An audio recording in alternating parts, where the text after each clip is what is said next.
Gravando aqui, então. Então, número 4. Após a leitura atenta da tirinha, é possível afirmar que o foco da comunicação é foco da comunicação da tirinha lá do Cascão tomando banho. Letra A, o emissor, pois ele diz como se sente nessa situação de pandemia. É o emissor, então, que é o foco? Ou é o receptor, já que é convencido a tomar banho e se cuidar como Cascão para que não seja contaminado pelo vírus? Ou letra C, a mensagem, uma vez que encontramos rimas e ritmo nesse texto?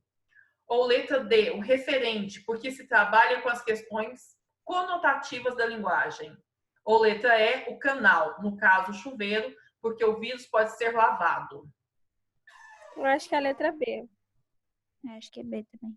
Então, a intenção ali da tirinha é convencer o receptor da tirinha a tomar banho para que não seja contaminado. Muito bem. 5. Nessa mesma tirinha, pode-se dizer que a função da linguagem predominante, a função predominante, tá? Letra A é a referencial, letra B, metalinguística, letra C, emotiva, letra D, fática ou letra E, apelativa?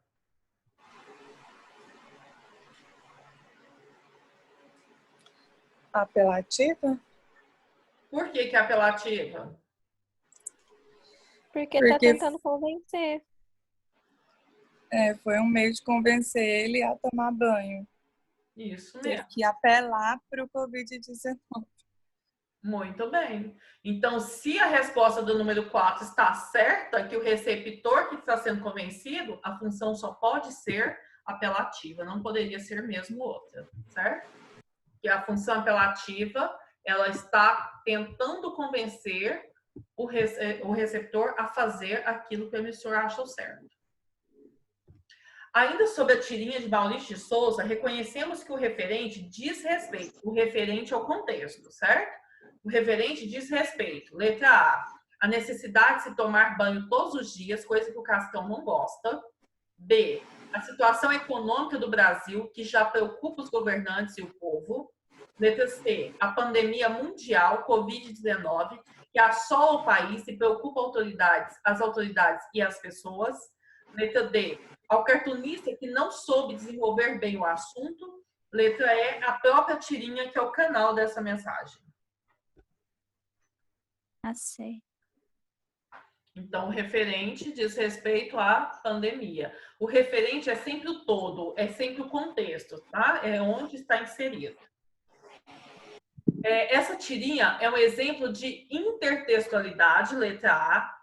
Letra B, paródia. Letra C, citação. Letra D, plágio autorizado. Ou letra E, cópia? A tirinha é o quê? Eu acho que é a letra A. Letra A. Intertextualidade. Intertextualidade. Porque trabalha com um texto atual, que é falar sobre a pandemia, mas a gente pega um outro texto, que é o do Maurício de Souza, que é o Cascão, para poder lidar com esse tema, certo? Então, por isso que é intertextualidade. Número 8. Outro texto.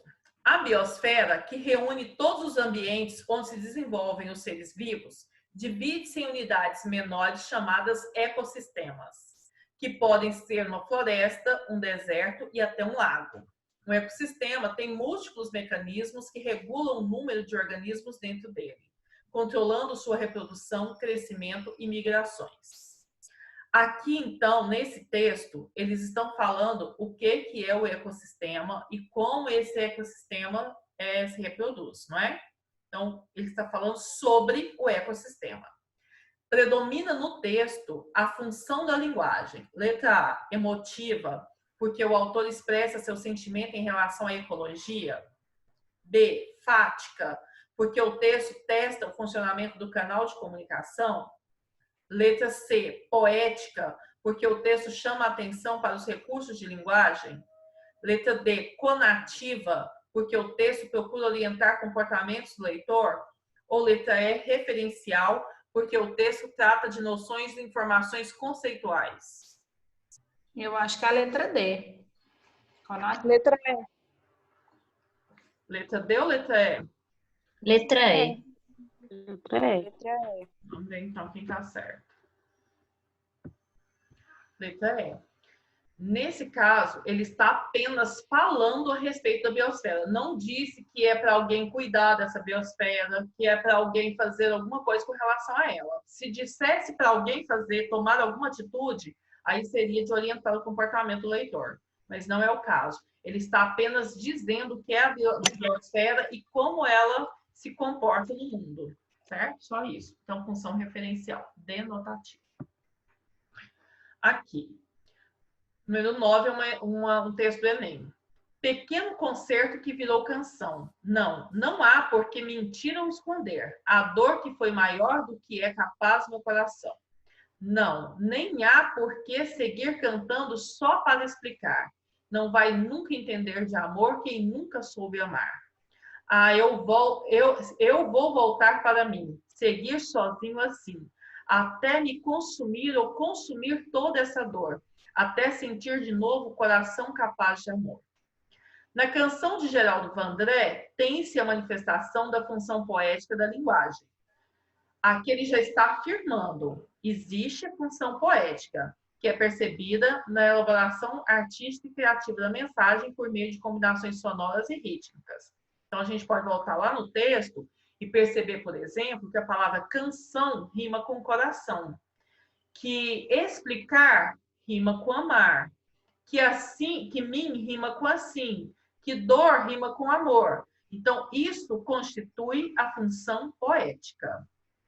Pela análise do texto, entretanto, percebe-se também a presença marcante da função emotiva ou expressiva, por meio da qual o emissor. Então, nós temos duas funções aí, além da poética, a emotiva e expressiva. Por que é emotiva também? Então, letra A. Imprime a canção as marcas da sua atitude pessoal, seus sentimentos. B. Transmite informações objetivas sobre o tema que se trata a canção. C. Busca persuadir o receptor da canção a adotar um certo comportamento. Letra D. Procura explicar a própria linguagem que utiliza para construir a canção. Ou letra E. Objetiva verificar e fortalecer a eficiência da mensagem veiculada. Então, por que ela também é emotiva? Vamos ver, então. Agora foi unanimidade ser emotiva? Vixe. Então, letra A. Gente, é letra A, gente, a resposta. Sobre variação linguística, gente, eu nem sei se eu devia falar isso com vocês, acho que vou pular isso, porque a professora de vocês não falou, né? Sim, variação, só para vocês saberem, porque eu acho que vai ter aqui um exercício sobre variação linguística. A variação linguística é a variação que a língua sofre de região para região, por exemplo, como está aqui no mapa. No norte, por exemplo, quando alguém fala que tá broca, é porque tá com fome. Carapanã significa mosquito. Cunhã é a menina, moça. Pombalesa é uma pessoa meio desligada. Ah, a pessoa é meio pombalesa. Quer dizer que ela é meio... Isso aí nós usa tranquilo também, pombalesa. É meio desligada, né? Então, essas palavras, elas são tipicamente da região norte. Na região nordeste, nós temos a palavra água dura, que significa cachaça. Baixa da Égua é um lugar distante, onde ninguém quer ir. Ah, onde você mora? Lá na Baixa da Égua. Quer dizer que é longe, longe, longe. É mesmo. Caçar barulho, procurar confusão. Despertar, comer bastante. Então, aqui nós temos essas palavras que muitas vezes a gente pode até identificar, não, mas Goiás também tem essas palavras. Sim, porque nós temos migrações. Então, nós temos muita gente que é do norte, que veio para cá, que é do sul, que é do sudeste. Então, as palavras podem ter se misturado em algum momento. No centro-oeste, nós temos a palavra camelo, que se refere a bicicleta. De rocha, que é papo sério. Nossa, de rocha. Essa palavra é bem antiga, né? Mas significa papo sério. Lavar urubu, estar desempregado. O que você está fazendo? Estou lavando urubu, ou seja, sem nada a fazer, estou desempregado. Rasgar o rojão, pontear a viola, né? Que é afiar a viola. No Sudeste, nós temos a palavra bololô, que significa confusão. Dar área, que significa ir embora. Ah, a pessoa vai dar área, a pessoa quer ir embora. Tomar um beiço, levar um golpe. Ah, a pessoa levou um golpe, então tomou um beiço. Embaraçado quer dizer alguma coisa complicada. No Sul, nós temos a palavra volteado, que significa passeio rápido. Vamos dar um volteado? Quer dizer, vamos ali rapidinho? A sinaleira é o mesmo que semáforo. Para nós chamamos sinal aqui, né? Estar apurado. Isso, lá é sinaleira no Sul. Estar apurado, com vontade de ir ao banheiro. Ah, estou muito apurada, estou com vontade de ir ao banheiro. Pau de virar tripa. Pessoa muito alta e muito magra. Então, é um pau de virar tripa. Observe vocês que cada região tem palavras que vão ser caracterizadas pela região, né? As pessoas reconhecem assim. Como a palavra, por exemplo, mandioca. A mandioca é conhecida no Centro-Oeste, mas aipim no Sudeste e no Nordeste, macaxeira. Jerimum e abóbora. Jerimum no Nordeste, abóbora no Centro-Oeste e no Sudeste. E assim por diante. Então, nós temos palavras diferentes e modo de dizer também. Então, nós temos formas de dizer. Aqui, por exemplo, na região Centro-Oeste, a gente fala colégio. Na região Sudeste, no Rio de Janeiro, por exemplo, eles falam colégio, né? E assim por diante, ok? Então, isso é variação linguística. A língua não se comporta do mesmo jeito em toda a extensão do Brasil. Ela tem variações. Outro tipo, essa aqui é a variação geográfica, então, outro tipo de variação é essa aqui, ó, na segunda imagem. Em 1950, nós tínhamos a palavra charlar. Charlar significa exibir-se. Tem palavra, gente, que cai em desuso, tá? Tem palavra que simplesmente desaparece. E tem palavra que dura um tempo e desaparece. Tem umas que duram mais tempo. E às vezes tem palavras que pessoas conhecem e pessoas não conhecem. Em 1950, a palavra broto, que é moça bonita. Nas músicas do Roberto Carlos, essa palavra broto aparece. Então, as pessoas que são fãs do Roberto Carlos, que ouvem a música dele, que tem mais ou menos a idade dele, conhecem ainda essa palavra broto. Mas se você chegar lá na escola do ensino médio de uns meninos de 15 anos e chamar uma menina bonita de broto, ela vai ficar assim, oi, do que você está falando? Porque isso não faz sentido nenhum para uma menina de 15 anos, certo? Em 1960, paquerar vem do inglês parking, que originalmente significa estacionar, que adquiriu o significado de namorar em carro estacionado. Antes tinha aquela ideia de replicar os filmes fora do cinema, então era no estacionamento, não era no cinema como a gente vê hoje. Então, estacionamento, aí eles colocavam o telão lá e as pessoas ficavam dentro do carro para assistir o filme, namorar, ou namorar assistindo o filme. Tá? Aí a coisa dependia de cada um. Então, por isso que ficou paquerar o nome. 1960, nós temos a palavra tremendão, que é o rapaz bonito. Tremendão lembra Erasmo Carlos, não é? Então, Erasmo Carlos é o tremendão, porque era o rapaz bonito daquela época. Tremendão hoje, para nós, não significa mais nada. Essa palavra tremendão não significa mais rapaz bonito para a gente. Caiu em desuso. Em 1960, a palavra gamar, que significa apaixonar. Não, eu estou gamado no fulano, estou apaixonado pelo fulano. 1960, 1970, garota de fechar o comércio, quer dizer que é uma garota lindíssima. Nossa, a fulana é de fechar o comércio, quer dizer que ela é bonita demais da conta. 1980, nós temos a palavra azarar, que significa flertar sem alvo definido. Então, você vai para a rua, vai para a balada azarar, não tem necessariamente uma pessoa que você queira azarar. Pode ser qualquer um que estiver lá. Às vezes, você azara até mais de um, né? Em 1990, a palavra chaveco, ou o verbo chavecar, né? que vem do árabe shabak, que significa barco para pesca com rede, passando a nomear a conversa aplicada na paquera. Então, chavecar é jogar sua rede para ver se o peixe vem, né? Então, é barulhar a pessoa, certo? Isso aqui, então, aconteceu de acordo com a história. Então, às vezes, tem palavras que elas aparecem, elas ficam por um tempo e depois elas desaparecem. Como a palavra broto, por exemplo, que é de 1950, as pessoas daquela época sabem o que broto significa. Uma menina de 15 anos não sabe o que significa broto, a não ser o broto lá do bambu, o broto da planta, o broto, não tem outro broto, certo? A palavra charlar nem existe mais. Ninguém fala charlar mais, nem os antigos, as pessoas mais velhas, nem as pessoas mais novas.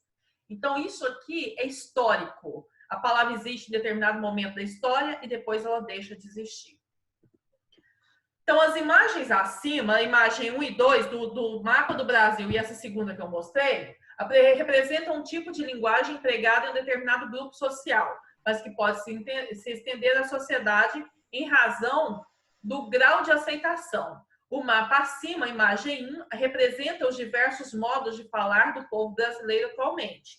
A imagem 2 apresenta alguns vocábulos em épocas distintas, mas que foram caindo em desuso ao longo dos tempos. No entanto, ambas as imagens representam um fenômeno linguístico denominado de quê? Gíria e jargão. As gírias são aquelas palavras que a gente diz, que fazem parte de um contexto de uma comunidade e depois elas podem também deixar de existir. E o jargão são as palavras que fazem parte da profissão. Então, na profissão de farmacêutico, você tem que conhecer, por exemplo, o que é um fármaco. Fármaco é um jargão. O que é intramuscular? É um jargão.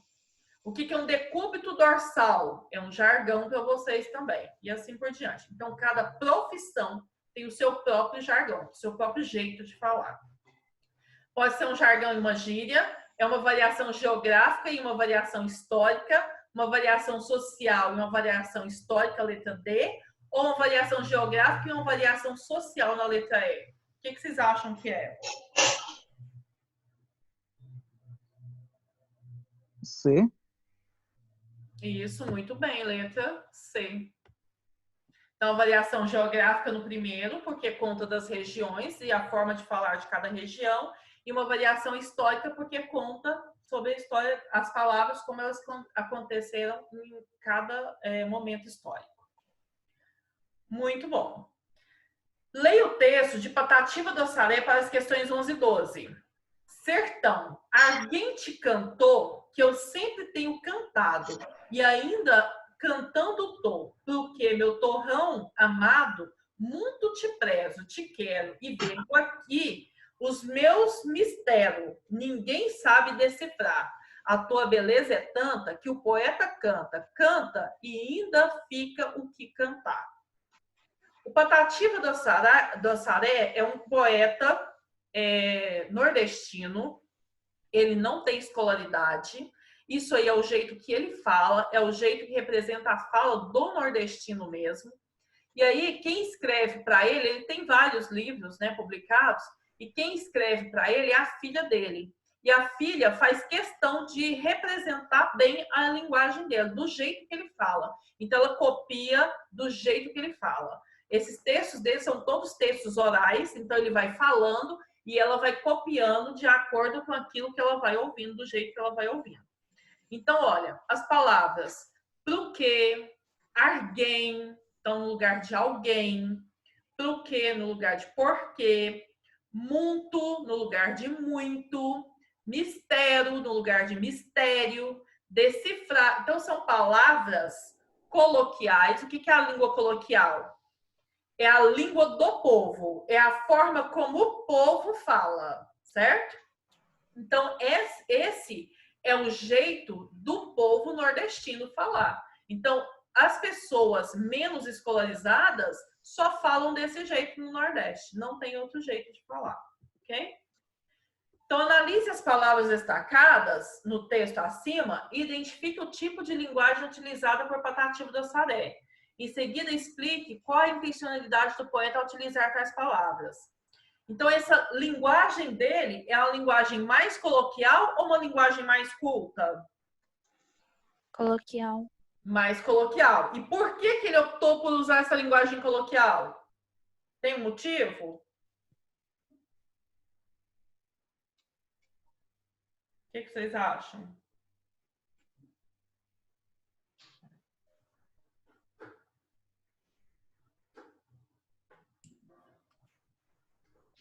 Por que vocês acham que ele optou por usar essa linguagem coloquial do povo dele lá do Nordeste?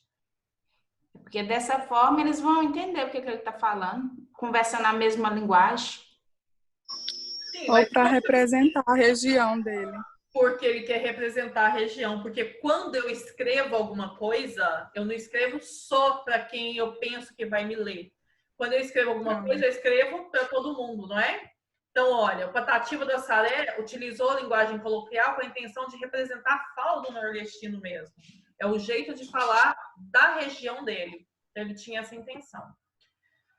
É certo afirmar que Patativo do Assaré utilizou uma linguagem, uma variante incorreta? Ele usou uma variante incorreta? Ele usou uma língua incorreta para poder fazer isso? Não. Uma vez que ele não conseguiu cumprir com o papel fundamental de uma operação verbal, vocês conseguiram entender o que ele disse? Mesmo tendo algumas palavras escritas de forma incorreta? Sim. Então, foram só as palavras que foram escritas de forma incorreta. A variante que ele utilizou é uma variante que nós também utilizamos. Nós também falamos falar ao invés de falar, escrever ao invés de escrever. Então, nós também utilizamos isso. E não é porque eu vou dizer para você, nós vai sair daqui agora, que vocês vão dizer, professor, eu não entendi o que você disse. Não, entendeu, você entendeu. O que você não concorda é que o professor de português diga nós vai. Já é outra coisa, né? Mas entendeu o que eu disse, vocês entenderam. Então, cumpriu a função? Cumpriu. Porque qual a função da comunicação? Se comunicar. Se eu disser nós vai, ou nós fumo, ou nós vortemos, se você entendeu, cumpriu a missão, certo? Então, a resposta é justamente essa. Ele não utilizou uma variante incorreta, porque ele conseguiu cumprir o papel fundamental da língua, que é a interação verbal. Ele quis representar a variante regional do nordestino. Então, ele só quis ressaltar que a língua dele também é uma língua importante. A língua do povo do Nordeste. Entendido isso? Analisa as informações abaixo. Vários fatores determinam nossa maneira de falar, como o tempo, o espaço, a escolaridade, a classe social, a faixa etária, a atividade. Isso é verdade? Sim. Acabei de dizer para vocês não esperam que o professor de português fale nós vai, fale cordinho, fale, por exemplo, teia. Vocês não esperam isso. Por quê? Porque a professora de português tem que ter uma maior escolaridade, porque ela tem uma atividade que é ser professora de língua portuguesa, então ela precisa zelar por essa língua, não é? Então, isso contribui? Contribui. 2.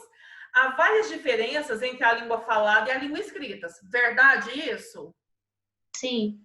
Nós temos, na verdade, no Brasil, 2 línguas. Uma que a gente fala e uma que a gente escreve. Tem nada a ver uma com a outra. Nadinha. Não é? Então, eu posso dizer, gente, vocês vai escrever tudo que vocês quiserem no papel. Eu posso falar isso perfeitamente, mas eu não posso escrever isso. Então, eu não posso escrever ou quiser. Eu tenho que escrever e tenho que colocar quiser, certo? Então, são línguas diferentes. Podemos destacar, por exemplo, que a língua falada é mais rígida e a língua escrita não é apenas a representação da língua falada, mas sim um sistema espontâneo. É verdade isso? A língua falada é rígida? Então, tem mais rigor para falar ou para escrever? Vai escrever. Vai escrever. Para escrever, eu preciso ficar pensando. Eu posso usar essa palavra?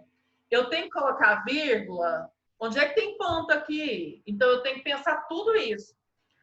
Tem concordância nominal? Tem concordância verbal? O substantivo está concordando com o adjetivo? Para a língua escrita. No caso, aí ele só inverteu, né? A língua falada, ela pode ser falada, sim, de uma forma espontânea, e a língua escrita não. Então, ele só inverteu os papéis aí na questão. Exatamente. Então, o 2 está errado por isso. A língua escrita é rígida e a língua falada é espontânea. Então, para falar, cada um fala do seu jeito e pode dizer o que quiser, desde que a outra pessoa entenda. Só preciso fazer-me entender, tá? Então, 2 não é verdadeiro. Terceiro, o conhecimento da língua padrão, a língua padrão é a língua da gramática, permite o acesso à cultura em geral, um direito de todo cidadão. Além disso, quem domina essa língua pode se sair bem em concursos, entrevistas de trabalho, entre outros. É verdadeiro ou é falso? É verdade. Verdadeiro. Qual é a resposta certa, então? Letra A D. letra D. Então, letra D, 1 e 3. Só o número 2 não é verdadeiro. Última, para a gente terminar, tem mais, nesse slide aqui, tem mais alguns exercícios, tá? Peraí, vou fazer essa não. Peraí. Vamos fazer essa aqui, ó. Nesse slide aqui tem mais alguns exercícios, são 22. Aí eu vou mandar para vocês também, vocês olhem, todos eles têm resposta, tá? Então, cartoon. O professor chega na sala e diz: aí, negada, nós vai tudo estudar português assim. Cartoon 2. Aí, professora, eu e os brother tudo, tipo assim, não estamos achando maneiro as paradinhas do Nil português. Os dois, tanto o professor no primeiro quadrinho, no primeiro cartoon, quanto o aluno no segundo cartoon, usou uma linguagem que é bastante comum da fala, não é? O aluno, tudo bem usar essa linguagem, apesar de que ele está na escola, ele está conversando com a professora de português. Né? O professor é o professor de português, então ele não tinha mesmo que falar desse jeito. E ele estava... Tá? Então, olha, com base na leitura dos dois cartoons acima, qual é a variante utilizada pelas personagens? É a variante, aqui nesse caso, nós temos uma variante... Peraí, que saiu. Nós temos uma variante coloquial ou uma variante culta? Coloquial ou culta, gente? Coloquial. Isso. Então, coloquial e carregada de gírias, né? Porque ele fala, o professor fala, e aí, negada? Né? Negada é uma gíria, né? A variedade linguística usada pelas personagens é adequada ao contexto? O professor deveria falar como ele estava falando em sala de aula? É adequada ao contexto? Não. Por que não? Porque ele é professor de português e está na sala de aula. Isso, está na sala de aula. Se ele estivesse no bar, tudo bem, né? Mas na Tudo sala bem. de aula, não. Então, não é adequada, uma vez que na escola, tanto o professor quanto o aluno deve utilizar, então, a linguagem formal, tá? A linguagem culta. Porque a escola, gente, é o único lugar em que a gente vai aprender a falar essa linguagem culta. Não existe outro lugar. Se a pessoa não vai para a escola, ela não vai nunca, ela não vai nem saber que existe essa linguagem culta. Ela vai falar do jeito que a família dela fala e pronto, é isso. Faça a correção dos textos acima. Como é que a gente corrigiria, então, o texto? Vamos voltar lá no texto. Volta lá no texto. Espera aí, vamos voltar. E o tempo vai acabar. Menos de 10 minutos. A gente já está terminando. Aqui, como é que a gente corrigiria, então, o professor? Como é que ficaria?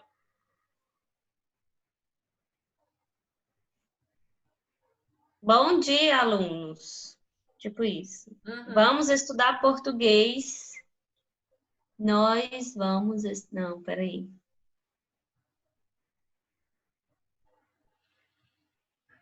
Vamos, gente. Falem. Ajudem.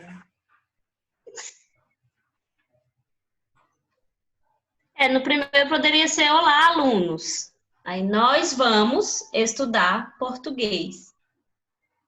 Isso, nós vamos estudar Hoje- português hoje, né? Isso. Ou hoje nós vamos estudar português, alguma coisa assim. E no 2, Cartoon 2. Olá, professora. Os alunos e eu vamos... Ah, não, peraí, eu não estou entendendo o raciocínio aqui. Peraí, fugi um pouco. Olá, professora. Todos os alunos e eu não estamos achando... Não achamos... Oi, professora, meus alunos, eu e meus colegas não estamos. Olá, achando- professora. Os alunos e eu não achamos interessante o novo português. A nova regra do português. Isso, novas regras do português. Então, vamos lá, as respostas. Então, olha. Olá, estudantes. Estudaremos a língua portuguesa assim. Ou, oi, professora, nós não gostamos das regras do novo português, né? Nós não estamos Foi basicamente isso. as regras do novo português. Tem mais uns 3 exercícios, aí eu vou mandar para vocês façam então. Manda para a Thaís e a Thaís envia para vocês, tá bom? Espero que vocês façam uma boa prova, se vocês forem fazer prova mesmo semana que vem. Vocês vão ter que saber disso, gente, viu? Uai, mas não é justo, professora. A gente teve 2 aulas de português só. Pois E é. até agora ninguém comunicou a gente o que é para estudar e tudo mais. Entra em contato com a professora de vocês. É para fazer Já unidade tá 3? pra saber. Menos agora. E façam a unidade 3, por favor. Unidade 3, Tá bom, tá bom?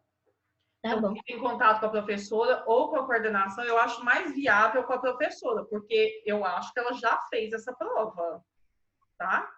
A prova já está pronta, porque a prova vai ser dada até Deus hoje. tem misericórdia de nós, então. E é ela que vai fazer a prova? É, porque ninguém me pediu para fazer a prova, Danou-se. então eu não fiz. Eita, Danou-se. professora, pode Então, não. Deus ajudar, Se então. fosse ao menos esse assunto que você passou durante essas aulas, ó, vai ter a prova, terça-feira, vai ser sobre o assunto que a professora Elda passa para vocês esses 2 dias de aula. Porque é a única coisa que a gente tem para estudar, que foi a Mas única coisa que foi passada. tem que ser, porque eu tinha combinado com a coordenadora que eu daria a aula conforme a plataforma. A única coisa que eu falei para vocês, que não está em conformidade com a plataforma, é sobre a variação linguística que a gente falou agora. É a única coisa. Mas o restante todo está na unidade 1, 2 e 3. Texto na unidade 3, funções da unidade 2, funções da linguagem, e os elementos de comunicação na unidade 1. Mas aí a gente tem que saber como que a professora de vocês pensou essa prova, porque eles não me pediram para fazer a prova. Então, eu não fiz a prova de vocês. Aí tem que... Pois é, e como que a professora vai saber o conteúdo que você deu pra gente para poder fazer essa prova? Ela vai ter que olhar Capaz que ela na vai plataforma. colocar lá. Isso, na Revolução dos bichos. E ela sabe mexer na plataforma? Não sei. Se eu tenho- Porque não mudou de professora foi justamente por não saber mexer com isso? Exatamente. Foi isso.